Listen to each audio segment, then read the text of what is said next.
अक्सर ये कहते पाए जाते हैं, कुछ लोग अक्सर ये कहते हैं कि उनसे कभी जीवन में कोई गलती नहीं हुई है। क्या सच में ऐसा है? क्या ऐसा है कि हमसे कभी कोई गलती नहीं हुई होगी या किसी से कभी कोई गलती नहीं हुई होगी? मुझे याद आता है अल्बर्ट आइंस्टाइन साहब की एक बात। एक बहुत बड़े साइंटिस्ट हुए और वो कहते थे, उन्होंने कहा है कि if someone feels that they had never made a mistake in their life, then it means they had never tried a new thing in their life. यदि कोई ये कहता है कि उससे जीवन में कभी कोई गलती नहीं हुई है, तो इसका अर्थ है कि उसने जीवन में कभी कुछ नया ट्राई नहीं किया। तो सिंपल है ना दोस्तों, क्योंकि जब भी आप कुछ नया ट्राई करते हैं तो गलती होना स्वाभाविक है। पहली बार में कभी कुछ परफेक्ट नहीं होता, पहली बार में अच्छी लिखाई नहीं होती, पहली बार में अच्छी गाड़ी ड्राइव नहीं होती है, पहली बार में अच्छा खाना नहीं बनता, अच्छी चाय नहीं बनती। तो जब भी हम कुछ नया ट्राई करते हैं तो गलती तो होती है। उन गलतियों से हम कुछ ना कुछ सीखते हैं।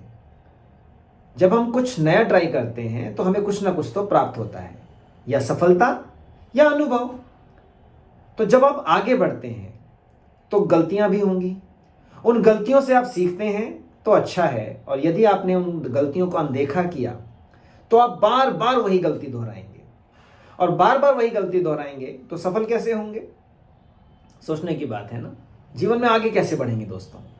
गलतियों से सीखिए, दोहराइए, पर उनसे सीखते भी जाइए। और पर बार बार वही गलती करी और अनदेखा करते गए, उनसे कुछ सीखा नहीं, तो सफल होना बहुत मुश्किल है, आगे नहीं बढ़ पाएंगे। तो मैं बस यही कहूँगा दोस्तों, हमेशा कुछ ना कुछ नया ट्राई कीजिए, अच्छा लगेगा।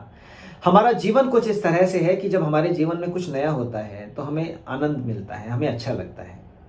ऐसे ही जब आप कुछ नया ट्राई करते हैं तो अच्छा तो लगता ही है, साथ साथ गलतियां भी होती हैं। उन गलतियों से यदि आप घबरा गए तो कुछ नए का आनंद प्राप्त नहीं कर पाएंगे।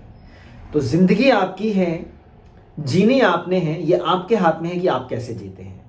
नया करते रहें, अच्छा अच्छा आनंद लेते रहें, सीखते रहें, अनुभव प्राप्त करते रहें। आज के लिए बस इतना ही। फिर से मिलता हूं कुछ नई बातों के साथ, कुछ नई चीज़ों के साथ। Wish you all the best. Thank you very much. जय हिंद, धन्यवाद।